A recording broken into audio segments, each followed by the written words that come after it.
dissolution. In broadest sense, we could understand to the winding up and dissolution at the same time, but in a narrow sense, we have to differentiate between the winding up and the dissolution, because winding up is just a process.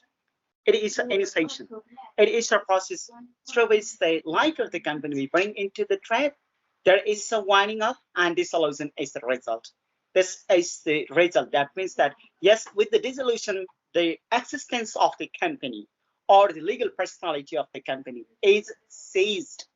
So that's why existence of the company or legal personality of the company is ceased with the dissolution of the company. Dissolution is the ultimate trade. So that's why we enter into the termination or liquidation of the company. We enter through the winding up, and we get as a consequence, as a result, we get the dissolution.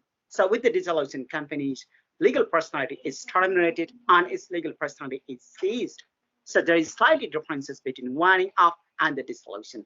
Winding up is a process in nature to bring the life of the company into death, but the dissolution is a result, and that is ultimate goal. So there is a differences between winding up and the dissolution. But in a broader sense, we could understand different terms: winding up, dissolution, termination, liquidation. These are the same terms we could interchange just.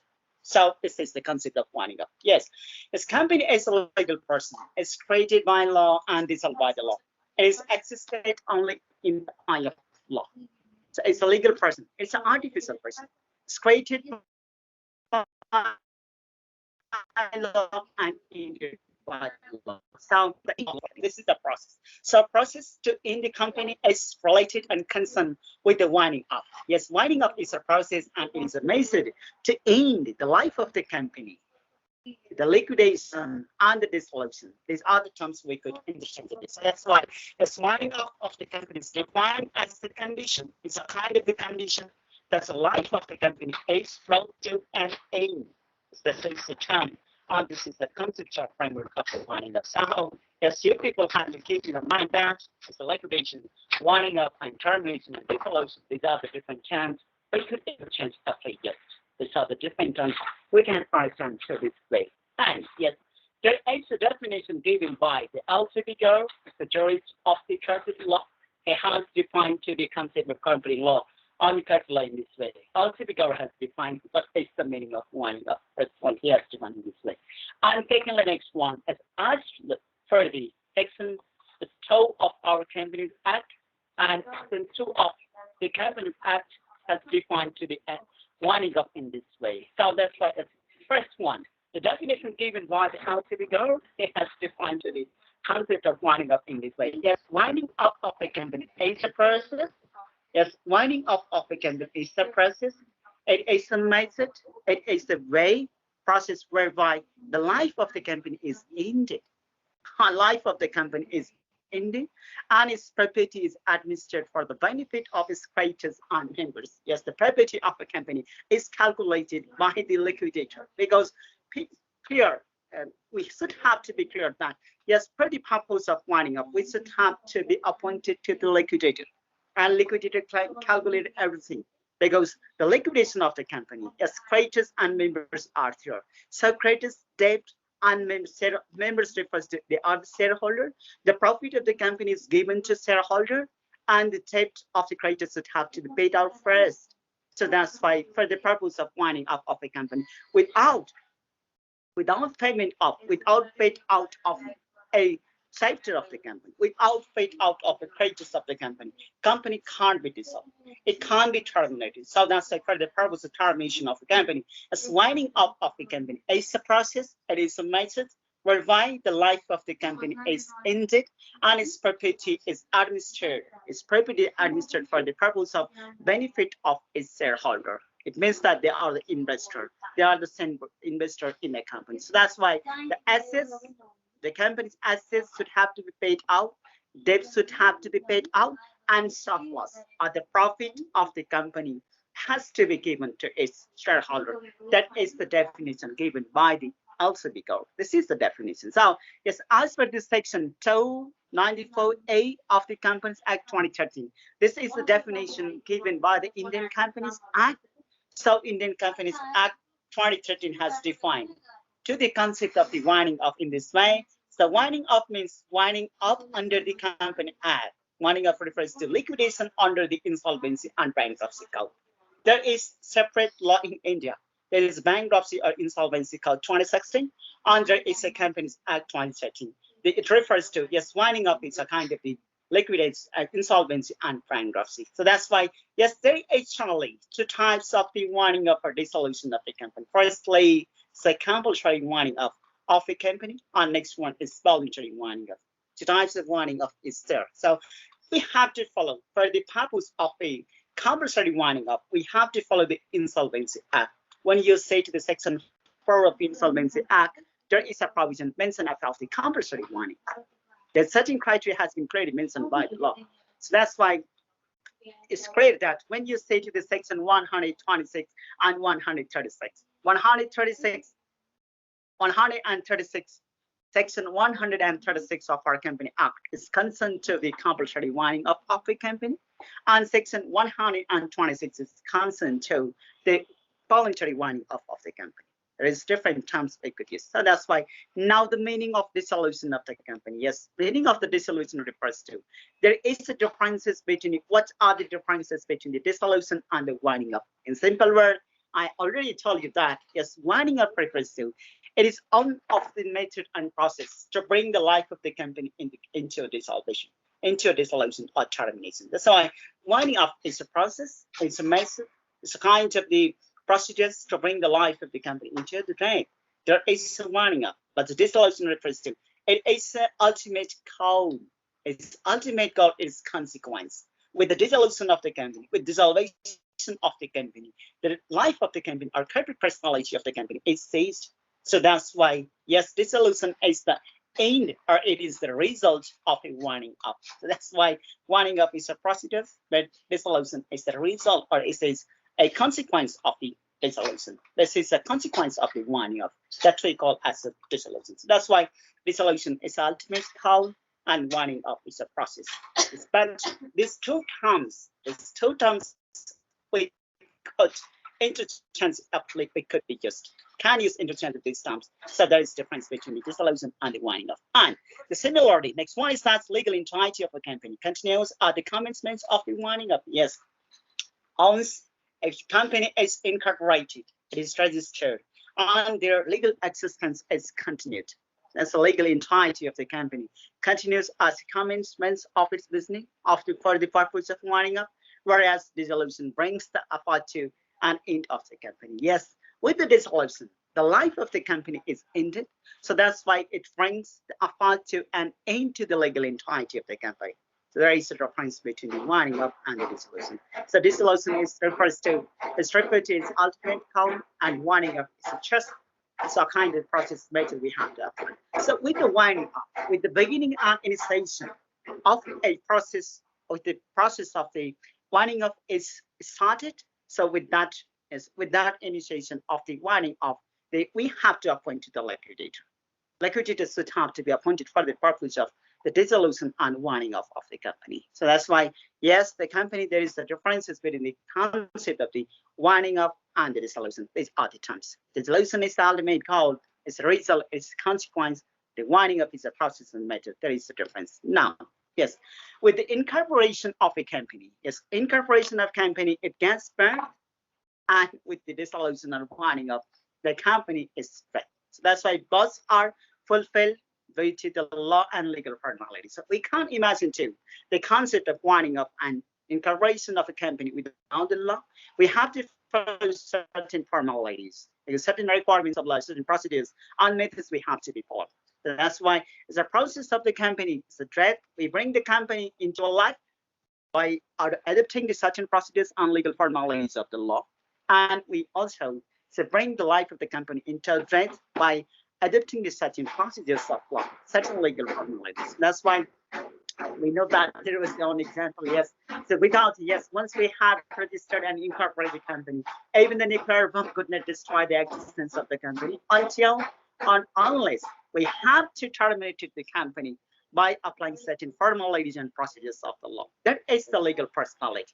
As in the case of meat fisheries company in Japan, And similarly, in the case of Continental Trident case in the Britain 1916, it is decided, the case of House of Lords decided in this case that yes, even the hydrogen bomb, nuclear bomb couldn't destroy the existence of the company once we have restricted it. So that's why we have to follow certain formalities of law, certain process of law for the incorporation of the company and to bring the termination of the company into termination. Legal formalities and certain procedures, we have to follow it.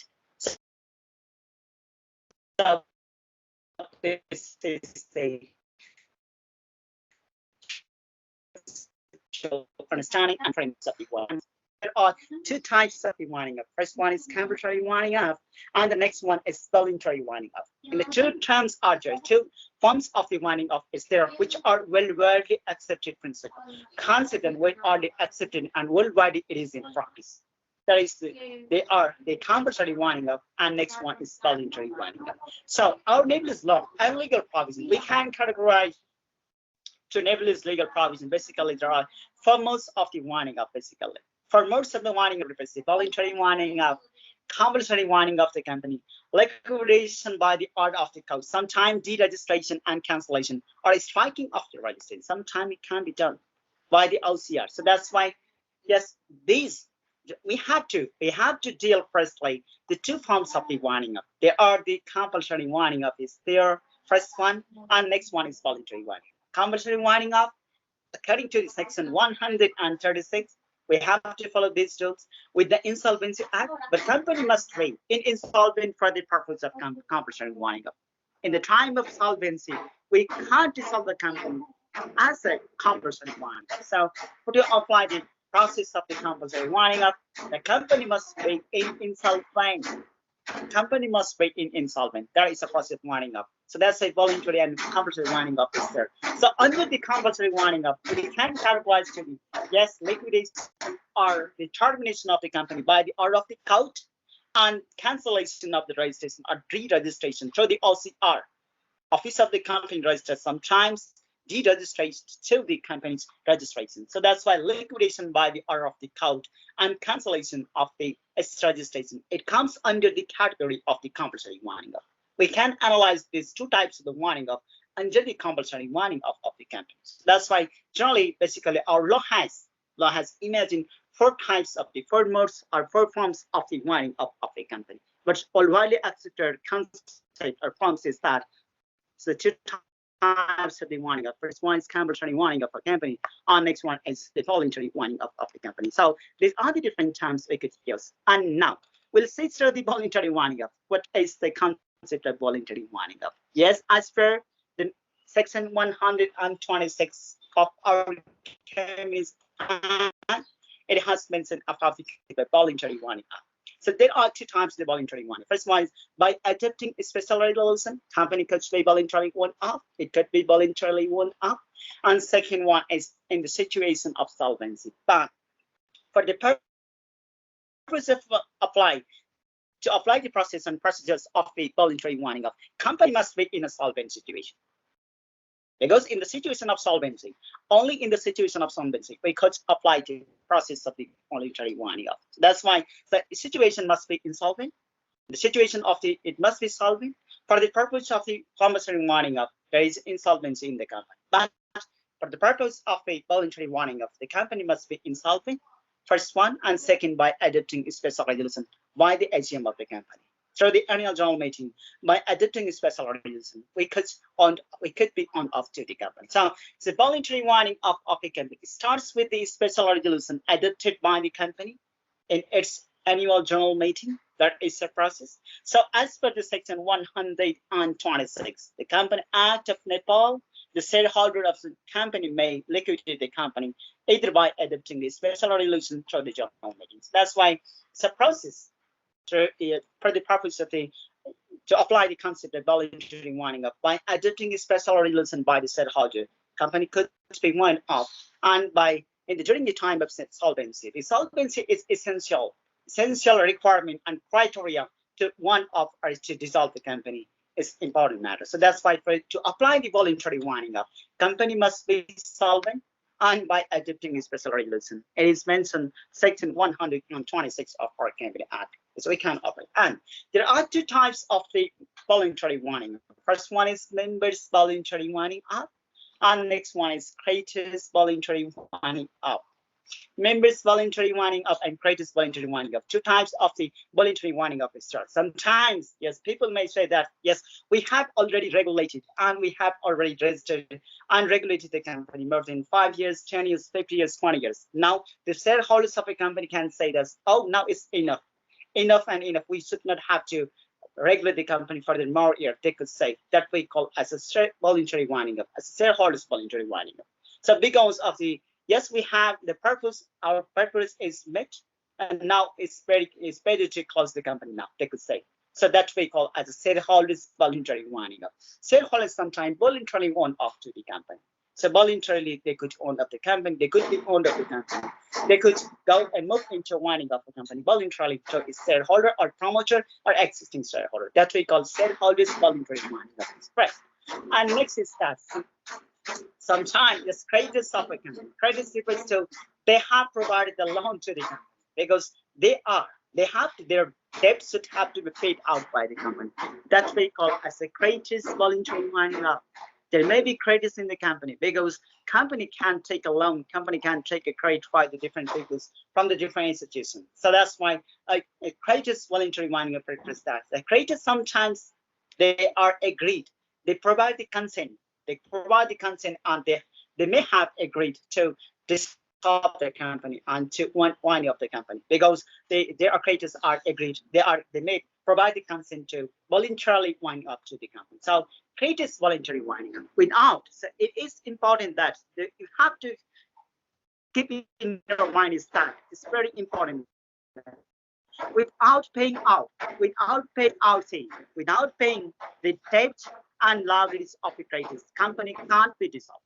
It's impossible to dissolve the company without paying the debts of the company. So that's why first, during the time of dissolution of the company, first the creditors debt should have to be paid out.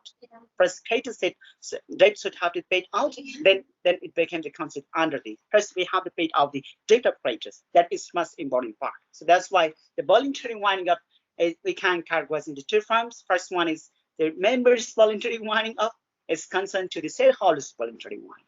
Next one is creditors voluntary winding because people may provide the debt to them and the voluntary they could wind up the company. So that's why as per the subsection 2 of the section 126, yes, there is a legal provision in the section 126 of our Company Act.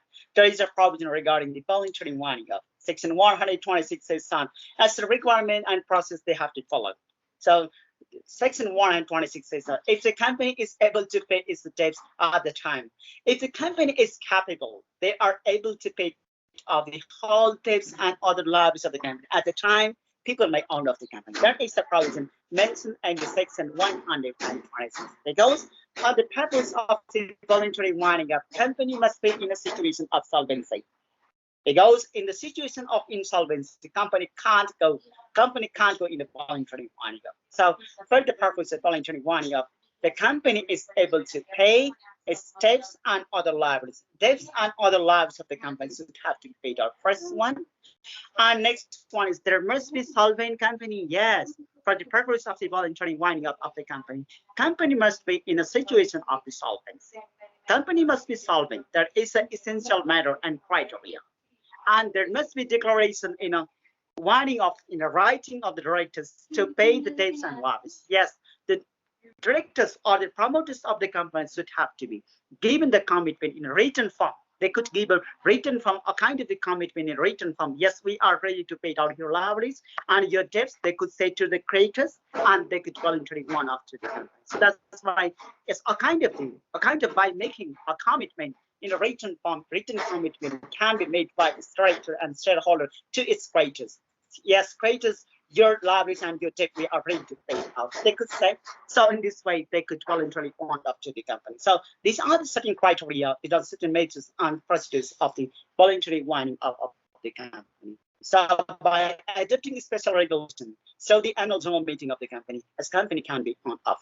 As these are the certain procedures we have to follow to the winding up of the company. Yes, the appointment of the liquidator and auditor is very important, essential matter for the winding up of the company.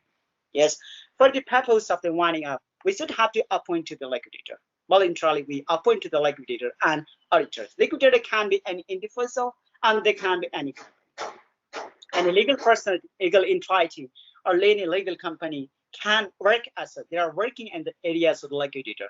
They may be the liquidator, maybe any individual, maybe any firm, maybe any company, and an auditor. So we should have to be appointed for the purpose of voluntary winding up. Yes, in the case of voluntary winding up, liquidators are generally appointed. Yes, for the purpose of the voluntary winding up of a company. For the purpose of a voluntary winding up of a company, we should have to be appointed the liquidator voluntarily. But in the compulsory winding up, the liquidator are generally they are appointed by the court of law. They are appointed by the court because people made some creditors and debtors and some shareholders of the company when move into a court, and court gives the order. So the order of the court, compulsory winding up is possible. So, but unlike to the compulsory winding up, in the voluntary winding up, people are appointed to the liquidator voluntarily, and they appoint to the liquidator, and liquidator calculates everything. With the appointment of liquidator, all assets, all power are delegated to the liquidator. Everything is controlled by the liquidator. And yes, pre-approval for the purpose of winding up of any bank and financial institution. Yes, pre-approval from the Nepal Bank. It means central bank refers to the Nepal Bank NRB. The pre-approval from the NRB is essential to take approval from the NRB for the dissolution or winding of the bank and financial institution. So BAFIA Act, we have Bank and Financial Institution Act 26.3. We have the BAFIA Act, and Section 76.1 of our BAFIA Act says that, yes, for the dissolution and winding of the bank and financial institution, at the time, pre-approval and approval of the regulatory body refers that, yes, the regulatory body of the bank and financial institution in the Nepal Bank NRB. So pre-approval of the NRB is essential for the dissolution of the company and the winding of the company. So that's why, yes, we should have to be, yes, for the purpose of voluntary winding up. Creditors voluntary winding up and member voluntary winding up is term, and company must be in a solvent situation, and liquidator, we have to appoint to the liquidator, and pre-approval for the, in the case of a bank and financial institution, pre-approval from the NRB is essential. It is mentioned in the section 76 of our BAFIA Act 26.3. We have the BAFIA Act, Separate Bank and Financial Institution Act 26.3. So in accordance with this act, the approval is required for the dissolution or the winding up or the termination or the liquidation of the bank and financial institution. So this is the general conceptual framework of the voluntary winding up. And now the next is compulsory winding up or liquidation of the company. There's differences between the voluntary and compulsory winding up. Voluntary winding up, in the voluntary winding up, people may, shareholders and creditors may voluntarily move into the winding up and liquidation of the company. But for the purpose of compulsory winding up, yes, there are certain situations, it is mentioned in our law. Section 126 is concerned to the voluntary winding up, and Section 136 of our Company Act is concerned to the compulsory winding up of the company. So compulsory, for the purpose of apply the Insolvency Act 26.3. We have the Insolvency Act 26.3. In the Section 4 of our Insolvency Act 26.3, it has mentioned certain criteria for the winding up of the company. So without possibility of without the compulsory winding, Section 4 of our Insolvency Act says that. So we can't dissolve company. We can't liquidate the company. So for the compulsory, the purpose of the for the purpose of the compulsory winding up, the Section 4 of Insolvency Act, it has been certain criteria. Certain criteria is that if the 10% of the total creditors could move to the court, they could ask to the court, yes, now they have the company had made mistreatment to us, and they could ask to the court, they file the case in the court and the one. So 10% of the people coach.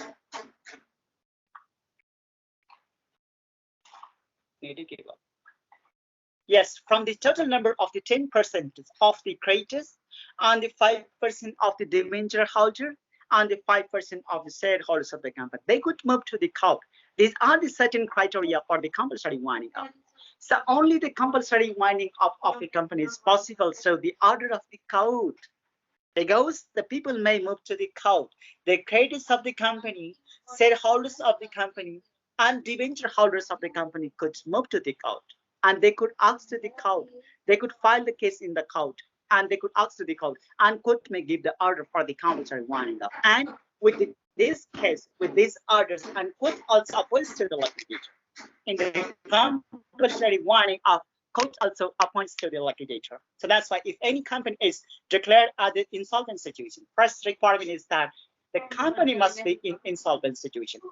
Without insolvent situation of the company, is the company can't dissolve and wound off. It can be winding up. It can't be wound off without the insolvent situation of insolvency. So for the purpose of to apply the process of compulsory winding up for the company must be in insolvent situation. Insolvency is an important matter and first essential criteria to dissolve the company or to wind off the company. So that's why that is the situation of a compulsory winding up for the liquidation. The company must be in, yes, it must be in insolvency.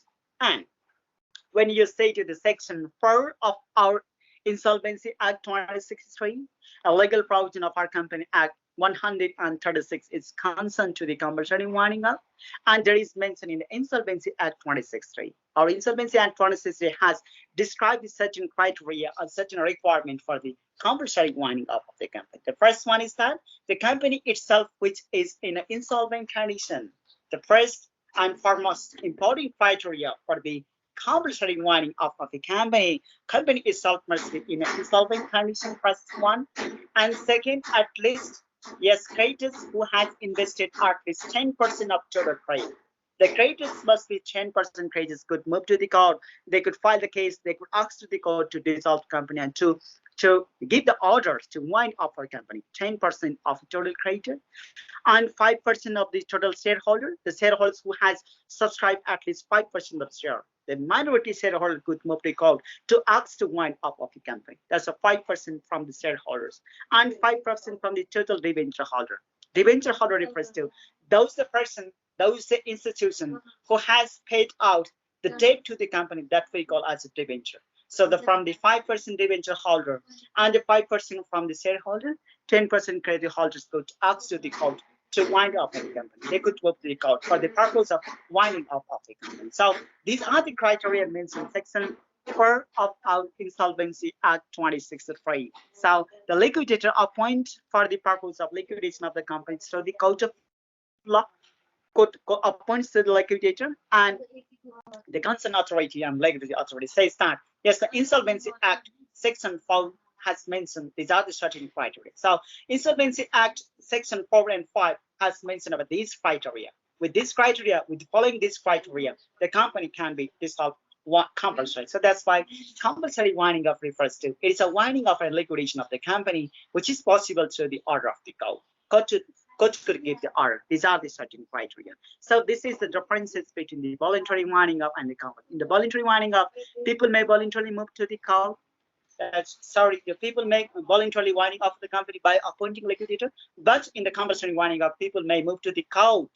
By the court of law appoints to the liquidator, and liquidator calculates everything. So with the appointment of a liquidator, everything is handled, everything is delegated, every power is transferred and delegated to them, and everything is controlled by the liquidator during the time of winding up of the company. So these are the differences between the voluntary winding up and the compulsory winding up. Now, sometimes, yes, the liquidation through the order of the court and dissolution of the cancellation of the company through the deregistration. These are another criteria we can describe, and we could analyze these two types of the winding up, most of the winding up under the compulsory winding up as well.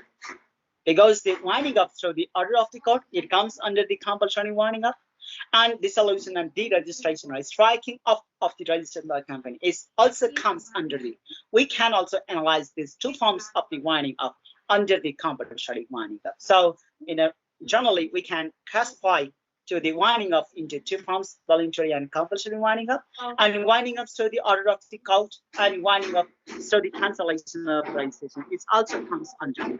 compulsory winding up, we can analyze in this way. So that's why liquidation through the order of code, yes, the section 139, yes, there is a provision.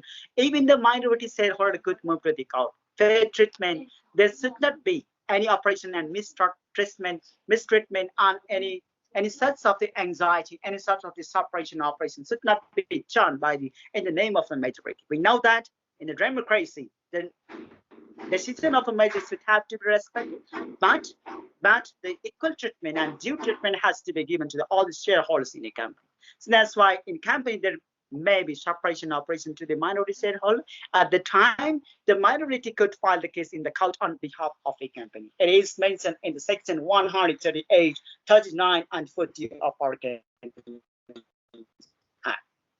That's why section 139 of our Company Act has mentioned that even the minority shareholder could move the court, and they could go to the court for the by asking to dissolve the company and to wind up a company. So they could move to the court. So by the order of the court at the time, court may give the order to dissolve the company. Because if if the court does not give the order at the time, there may be the further risks and there may be further more harm and damage to the concerned authority and concerned shareholder in the company. So that's why liquidation of the company through the order of court is also possible. So we have to analyze these terms on the compulsory winding up. And there is another way on terms of the dissolution of the company, the dissolution by the cancellation of the registration and deregistration. This is another criteria. So OCR sometimes deregistrate. Once we have registered to the company, sometimes court could cancel the registration of the company because there is certain criteria. There is certain grounds, it is mentioned in the section 136 of our Company Act. When you say to the section 136, there is certain criteria of the deregistration or the cancellation of the registration or the striking off of the company's name. Because if the company is unable to commence its business after registration, OCR could, Office of the Company Registrar could deregister to your company's name. It means deregistration refers to Darta Khariji Banchuan. In Nepali, we call it as Darta Khariji. So sometimes deregistration refers to Darta Khariji Garna Saksa from the OCR, Office of the Company Registrar. The first criteria is that after incorporation of the company, if the business of the company is not comes first criteria. Second one, for the three consecutive financial year, if the documents and required documents are not submitted in the OCR at the time, OCR could give the order to the concerned authority. OCR could give the notice, and through this way, the company can be re-registered. So the deregistration or the cancellation or striking off of the company's two criteria. If the company is unable to commence its business after its commencement, first one. Second one is in the situation of the default of submitting its report 3 consecutive years continuously. At the time, if the company is unable to pay the financial debts and 3 consecutive years report, is they are unable to pay, so unable to submit at the time, the OCR could deregister and deregister striking of the registration of the company. This is the third criteria for the re-registration and dissolution of the company through the cancellation of the registration. This is the true criteria. So that's why, yes, our Companies Act section 126 says that every company should have to be submitting. They are required to submit their document within every year, because for the purpose of public company, they should have to hold every year the annual general meeting, and the report of the annual general meeting should have to be submitted within 30 days in the OCR. So if the company is unable to submit these documents continuously 3 consecutive financial year, at the time company could be OCR could re-register their registration. OCR could cancellation their registration. So that's why every year the companies should have to be submitted their documents. So if the company is not submitted their documents, their reports of the annual general meeting continuously 3 consecutive years, at the time the OCR could register their company. So that's why by the order of the court and cancellation of the registration or striking of the registration, so yes, the court could in this way the company can be dissolved. So in the broader sense, we can classify and we can categorize the 2 types of the winding up of the company. First one is the compulsory winding up. Next is a voluntary winding up. Compulsory winding up with the by applying the Insolvency Act, the criteria is mentioned in Section 4, and for the purpose of voluntary winding up, creditors and members voluntarily. Sometimes members of the company and creditors of the company could voluntarily winding up for the company. So these are the different ways. So these two types, by order of the court and deregistration of the company or cancellation of the registration, we have to analyze. We could analyze these two forms of the winding up under the concept of the compulsory winding up. So section, when you say to the section 126, that is voluntary winding up, is concerned to the voluntary winding up of the company, and 136 is concerned to the compulsory winding up of the company. So these are the different ways and legal provision we could see. So you have to say that, keep in mind that Insolvency Act and the Companies Act section 126 and 36 is concerned to the both types of the voluntary and the compulsory winding up. So there is a certain criteria is different, certain ways are different. So for the purpose of the compulsory winding up, the order of the code is essential, and the certain members of the company, shareholders, debenture holder, should have to ask to the court. They should have to file the case in the court. That is the concept of compulsory winding up. So only possibility of a compulsory winding up is possible through possible through the order of the court, and court appoints the liquidator. There is certain process are here.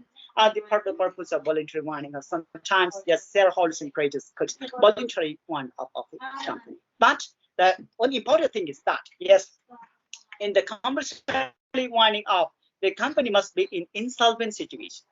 But the voluntary winding up company, in the solvent situation, it must be required to be solvent situation, because without capable of a company to pay out all the liabilities and debts of a creditors, company can't be dissolved. Company can't dissolve without paying out all the liabilities and debts of the concerned authority and this creditors. So that's why there is a difference between the voluntary and the compulsory winding up. These are the criteria of the differences between the voluntary and the compulsory winding up of a company. So that's why for the purpose of compulsory winding up, order of the code is necessary, and the certain criteria we have to follow for that purpose. And the voluntary winding up, sometimes members and creditors could say that now we have already regulated company more than 5 years, 10 years, and 15 years. Now it's enough. We should have to be dissolved to the company. By everything is they could they could use winding up and the dissolution and the termination and liquidation of the company. So these are the different ways of the voluntary winding and compulsory winding up.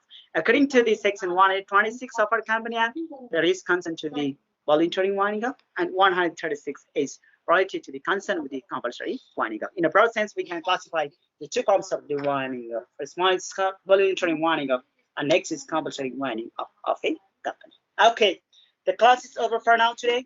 Up to now, many questions?